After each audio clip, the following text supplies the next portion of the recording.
Avoir besoin de quelqu'un d'autre comme béquille spirituelle affaiblit l'âme. Aussi, le fait même de dépendre de moi doit-il être bien reconnu comme une mesure temporaire. Je fais donc tous les efforts possibles par l'intermédiaire de ma porte-parole pour que vous preniez bien conscience que votre véritable appui, fondement, source de vie et d'être, sont tirés directement de la dimension toute-puissante de la conscience universelle en équilibre. Je viens à vous, qui lisez cette lettre, pour vous aider à découvrir une vie plus abondante, et ce que j'appelais, lorsque j'étais sur terre, le royaume des cieux. Que signifiait cette déclaration? Que voulais-je dire en parlant de vie plus abondante? Il m'est plus facile de décrire ma pensée en 2001 qu'il ne l'était de l'expliquer clairement aux gens de l'an 1. Mais je sais que pour tous ceux dont les perceptions spirituelles ne sont pas encore ouvertes, ce que je m'apprête à dire sera considéré comme pure fantaisie. Par conséquent, afin de vous aider à comprendre, je dois vous rappeler et vous demander d'en prendre totalement conscience que vous n'êtes pas des corps possédant une conscience. Vous êtes la conscience divine individualisée en être de conscience, séparée et rendue visible sur Terre, au moyen de particules électriques attirées et rassemblées en éléments, afin de vous donner votre forme vivante visible, conformément à un modèle physique fondamental. Pour comprendre la vérité de l'existence et les origines de votre forme physique, vous devez faire des efforts permanents pour vous débarrasser de la perception terrestre et humaine limitée, selon laquelle le corps reçoit son existence, est conçu et se développe entièrement et seulement selon les lois physiques et scientifiques immuables. Afin de remplacer vos croyances humaines surannées et limitées, persévérez à développer la conscience claire et forte que votre réalité personnelle, votre âme, est tirée directement de la réalité du tout, la source de l'être. Votre corps physique lui aussi tire la vie de la réalité du tout au moment de la conception. Mais il est également influencé par le niveau initial de fréquences vibratoires de conscience à partir desquelles il a été conçu.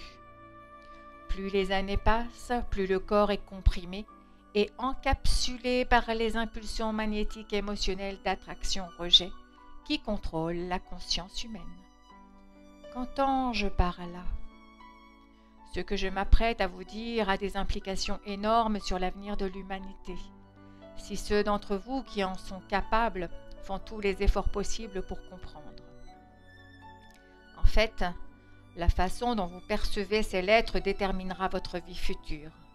Elles peuvent vous aider à saisir la différence qu'il y a entre rester bloqué dans vos paramètres actuels de fréquence vibratoire ou accéder progressivement à des niveaux supérieurs de conscience et engendrer par la suite des enfants capables de mettre en pratique la connaissance qui suit. Lorsque j'étais sur Terre, j'ai fait de manière répétée la déclaration suivante, sans qu'elle soit jamais comprise. Ce qui est né de la chair est chair, et ce qui est né de l'esprit est esprit. Je voulais dire par là que certaines personnes ont la capacité naturelle de revenir à la fréquence originelle de conscience spirituelle émotionnelle dans laquelle ils ont été conçus. Ils peuvent au cours de leur vie naître à nouveau, c'est-à-dire profiter d'une nouvelle conscience spirituelle de même fréquence vibratoire que celle de la conception, pour vivre, évoluer et travailler à partir de celle-ci. La fréquence originelle de conscience spirituelle émotionnelle de la conception deviendra la plateforme à partir de laquelle s'effectuera le parcours spirituel de l'enfant.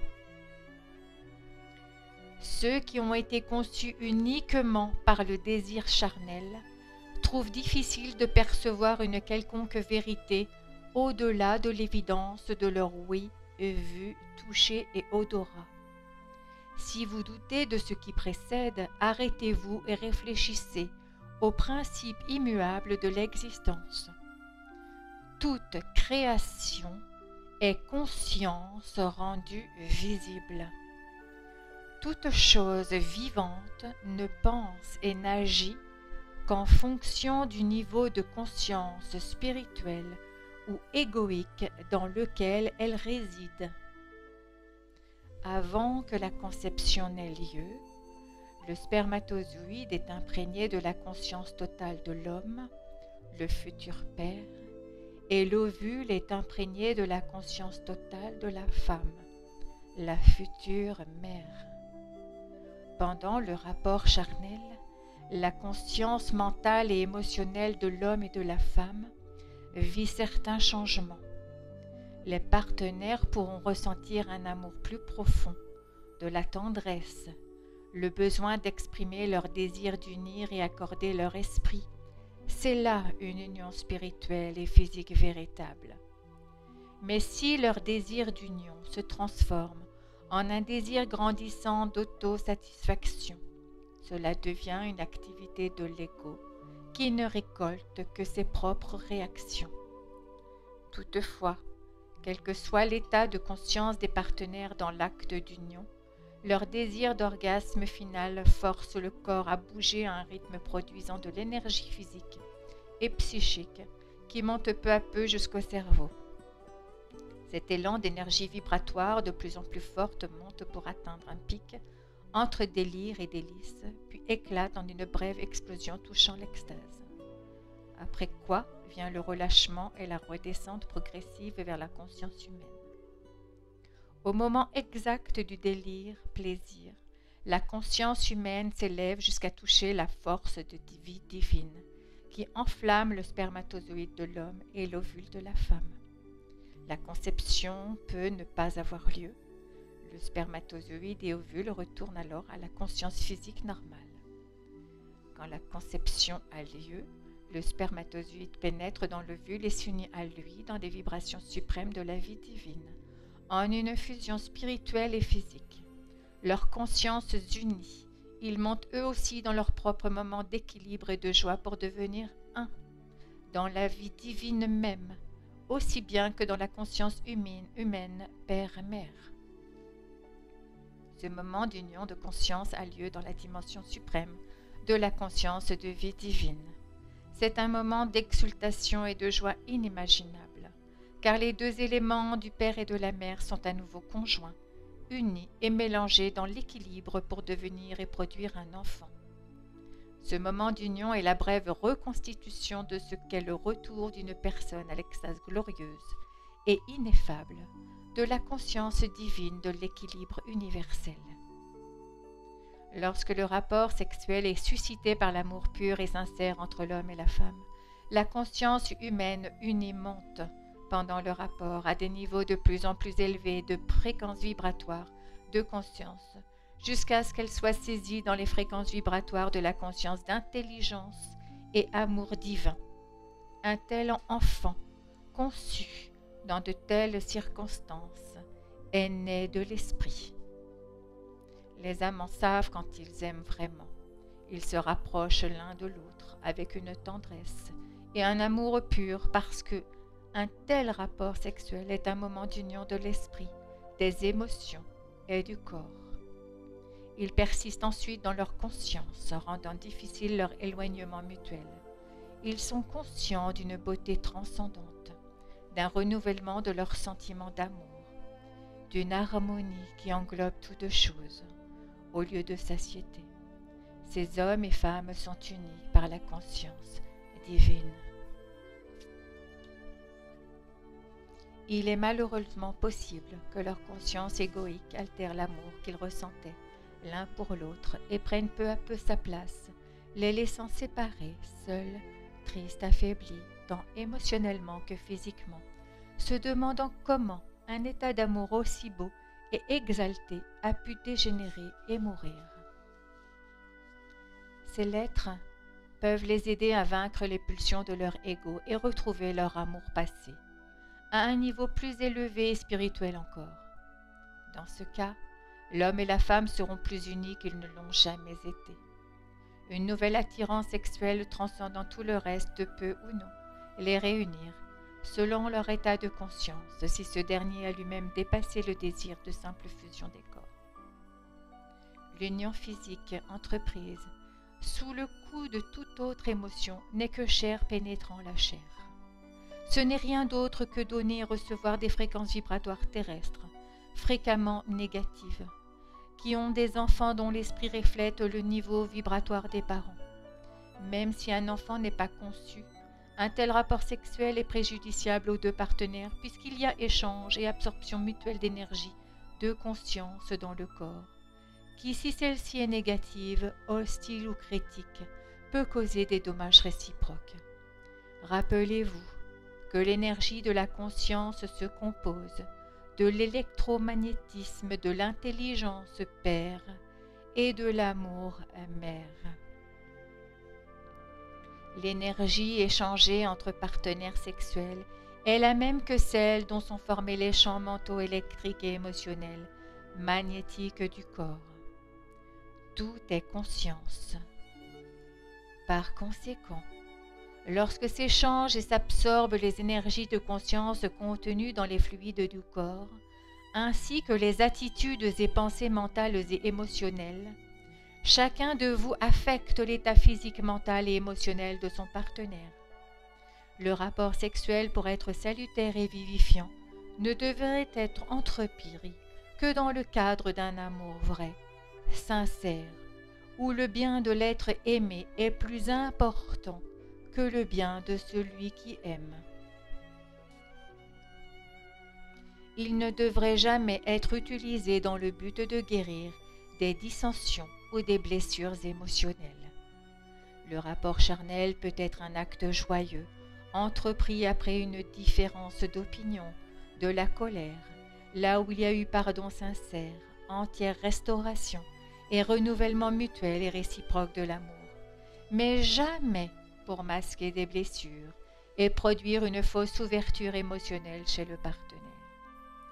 Un tel rapport donnera sans doute aux amants un sentiment temporaire de bien-être et de bienveillance passagère, puisque leurs énergies de conscience se sont élevées dans des fréquences vibratoires plus hautes. Mais il ne s'agira que d'un soulagement temporaire de leur conscience personnelle. Lorsque les partenaires s'unissent en gardant un ressentiment caché ou des pensées de dénigrement envers l'autre, ces formes de conscience négative se transmettent dans les champs électromagnétiques du partenaire et créent en lui un sentiment de malaise intérieur dont il n'est pas totalement conscient. Il n'en reste pas moins que la relation s'érode progressivement sans qu'aucun des partenaires ne soit pleinement conscient de ce qui se passe. C'est la raison pour laquelle l'attirance physique entre les partenaires s'émeut, s'émeurt. Elle est détruite par des pensées, des sentiments critiques négatifs, cachés, qui petit à petit les affectent tous deux profondément à chaque niveau de leur être. Tandis que redescendent leurs fréquences vibratoires, ils se sentent revenir dans les pensées et sentiments qui les avaient précédemment conduits à se disputer, et par conséquent, les problèmes se répéteront jour après jour. Quand on utilise la sexualité comme une panacée, elle devient une frustration, et la désillusion s'installe, conduisant à une perte de respect et d'amour réciproque. Les gens doivent absolument se rendre compte que leurs disputes et querelles naissent des pulsions cachées de leur propre ego, lequel prend le contrôle de leurs sentiments d'amour. Il faut commencer par soigner ces pulsions de l'ego pour permettre au couple d'atteindre un niveau de compréhension mutuelle, de considération et d'amour constant et réciproque. Mais ce n'est pas tout. L'état de conscience des partenaires finit par affecter leur environnement, leurs conditions de vie, le succès ou l'échec de leur vie quotidienne.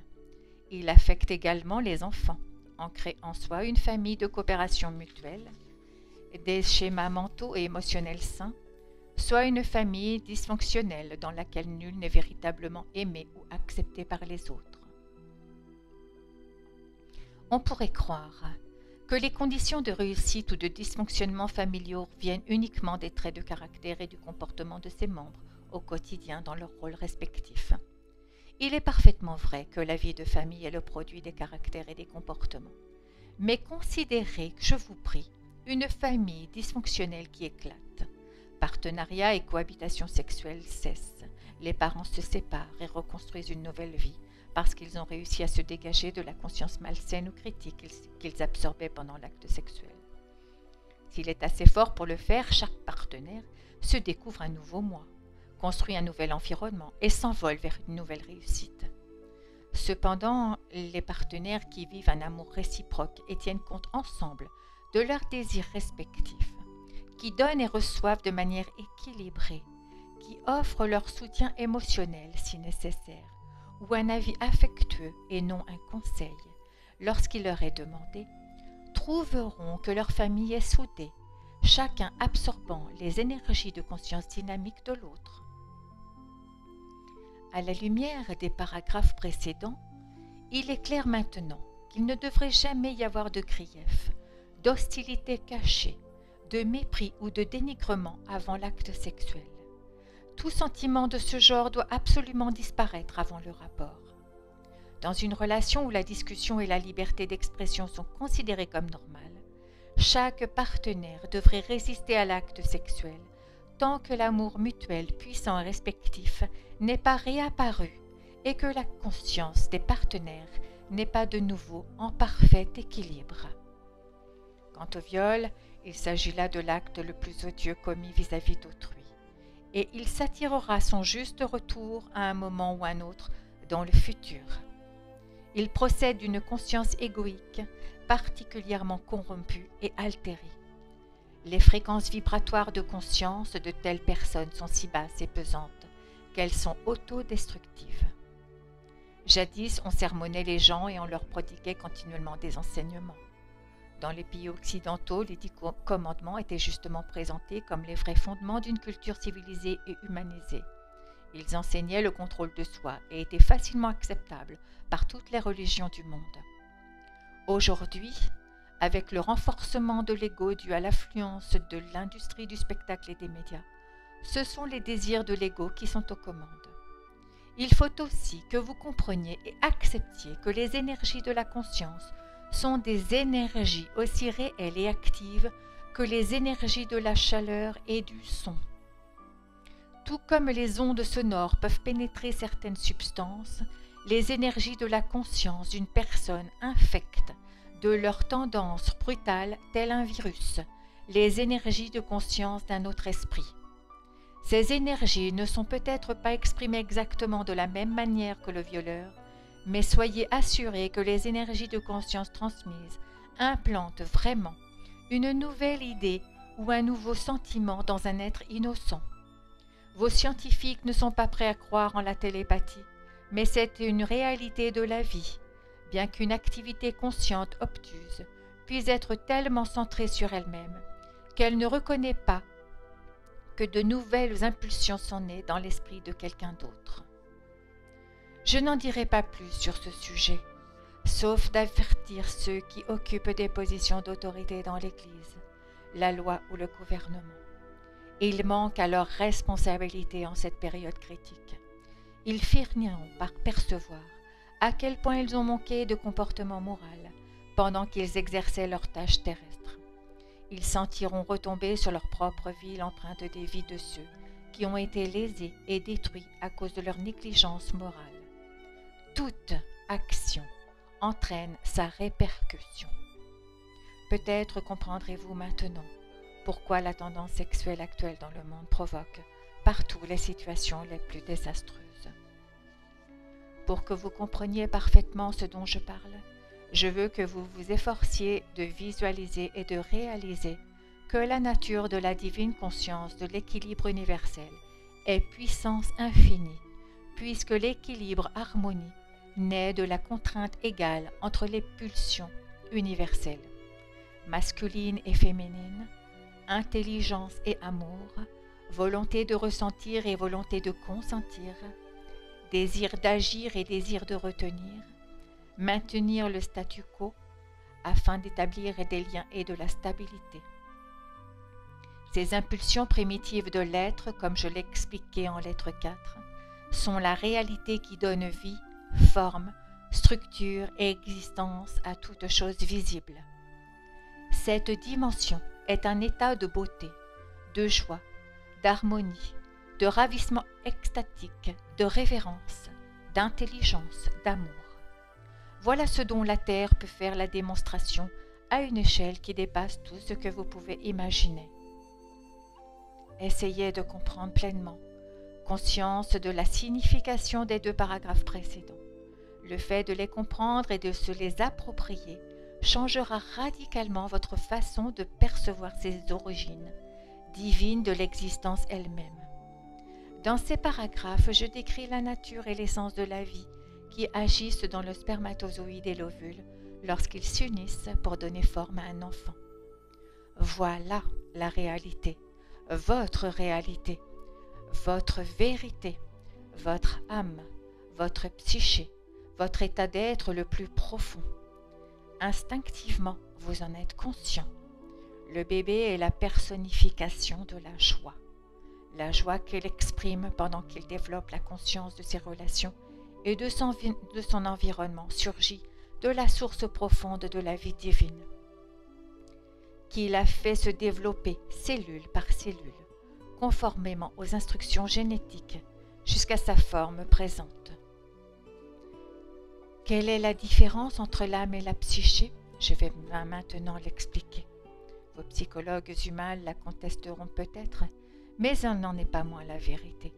L'âme est la flamme divine, métaphore qui décrit l'essence de la vie divine, attirée dans l'être individuel au moment de la conception.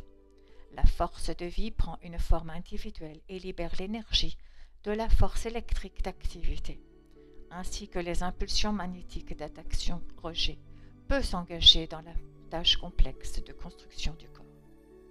De la sorte, vous avez, au cœur de votre être, votre âme ou réalité divine, qui est l'intelligence divine et amour divin, qui est aussi puissante impulsion divine de créer, croître, nourrir, éduquer, guérir, protéger, combler les biens, les besoins, dans un système de loi et d'ordre parfait.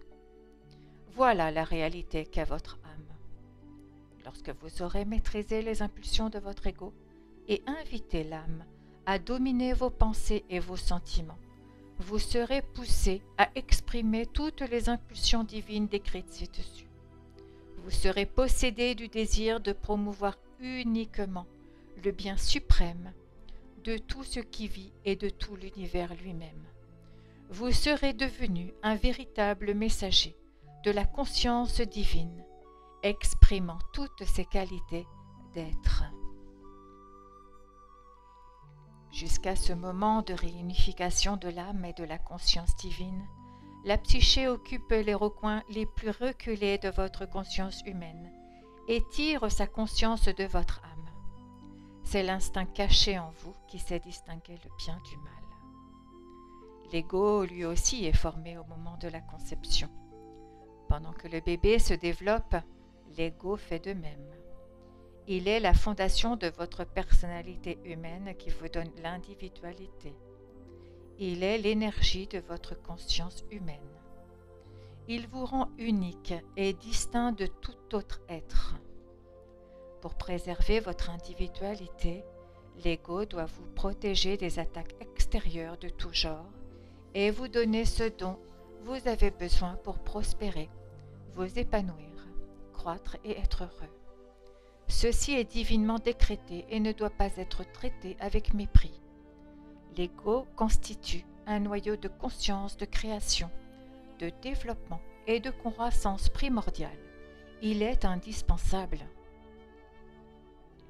L'ego est exclusivement gouverné par le courant électrique de la conscience d'activité, l'impulsion dynamique apparente en toute chose vivante, même dans les plantes qui se tournent et exposent leur feuillage au soleil pour le capter de la meilleure manière possible. C'est là un mouvement conçu dans le champ électrique dynamique et dans le champ émotionnel d'attraction-désir, dans la conscience de la plante, afin qu'elle puisse croître et jouir de la chaleur du soleil. L'ego de toute chose vivante est le siège de la conscience terrestre uniquement. Il ne ressemble en aucune manière, ni de près ni de loin, à la réalité divine qui constitue l'âme. La pulsion de l'ego cherche exclusivement à obtenir ce qu'elle veut pour le bonheur de l'entité individuelle et pour la protéger des attaques afin d'assurer sa survie. Elle est prête à piétiner d'autres entités ou espèces pour atteindre son but. Elle appartient uniquement à la dimension terrestre. Cette force de l'ego est active en toute chose vivante, de la plus minuscule amibe au roi le plus puissant. La pulsion de l'ego pourrait s'appeler le protecteur et le dictateur de l'univers vivant. C'est sur ce point que la plupart des gens de votre monde actuel se fourvoient en évoquant la possibilité de l'existence d'un Dieu. Ils observent les activités de diverses espèces menées par leur ego. Les unes se nourrissent des autres pour subsister et attribuent cette sauvagerie au Créateur. Comment le Créateur peut-il alors être un Dieu d'amour ? C'est là l'un des malentendus et l'une des croyances que j'aimerais balayer.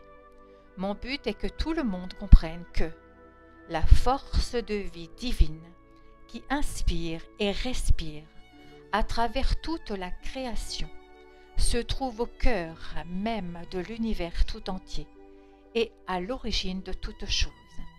C'est l'équilibre caché mais puissant, duquel toutes choses ont tiré leur être, leur forme et leur structure. C'est l'espace des scientifiques dans lequel sont dirigés le mouvement et l'attraction des particules électriques. C'est la base de l'existence, à la fois impénétrable et à jamais inconnaissable, ainsi que la source cachée de toute substance, de toute chose dans l'univers. L'ego est l'outil de la créativité divine, permettant de produire l'individualité à partir de l'unité de son être propre. Ce que je vais vous dire sera fortement contesté par vos scientifiques. Néanmoins, j'en appelle aux âmes des êtres terrestres dont l'intellect est suffisamment évolué pour en débattre et décider d'une ligne de conduite. Ces âmes qui réagissent intuitivement et intelligemment à ce qui se produit dans leur environnement. Ces êtres de toutes les espèces les plus avancées sont les génies de leur race. Ne jugez pas au corps physique extérieur du développement intérieur d'aucune espèce, humaine ou autre. Toutes choses vivantes sont individualisées à partir de la même vie divine.